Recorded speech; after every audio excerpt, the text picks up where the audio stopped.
Adilabad little star high school ఆధ్వర్యంలో లింగి వృద్ధాశ్రమంలోని వృద్ధులకు అన్నదానం పండ్లను పంపిణీ చేశారు. విద్యార్థులే రేపటి పౌరులని, భవిష్యత్తులో ఇలాంటి వృద్ధాశ్రమాలు లేకుండా చేయడమే తమ లక్ష్యమని ఉపాధ్యాయురాలు జయంతి అన్నారు. మేము little star school Adilabad school తరపున 7వ తరగతి విద్యార్థుల్ని ఇక్కడికి సాయిలింగి ఆశ్రమానికి తీసుకొచ్చినాము. అంటే వీళ్ళకు తెలుగులో నాయనమ్మ అనే పాఠం ఉంది.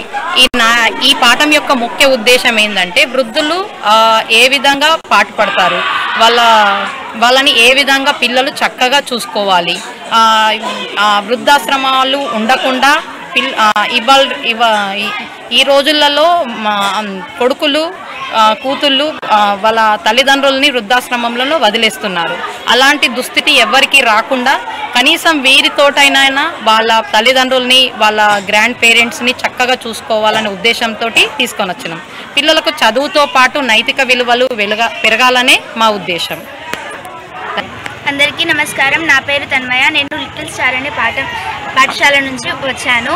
మేము ఇక్కడికి సాయిలింగి అనే వృద్ధాశ్రమంకి వచ్చాము. ఎందుకంటే తెలుగులో మాకు 2వ పాఠం నాయనమ్మ అని ఉంది. అంటే వృద్ధులు ఎలాంటి కష్టాలు పడుతున్నారో మేము తెలుసుకోవడానికి వచ్చాము. ఇక్కడ మేము అందరినీ కలిసి వాళ్ళు ఎందుకు వచ్చారు, ఎవరు ఇక్కడికి పంపించారు అనేది తెలుసుకున్నాము. ఈ కాలంలో అలాంటివి చాలా జరుగుతున్నాయి కాబట్టి అవి ఆపేద్దామనేసి మేము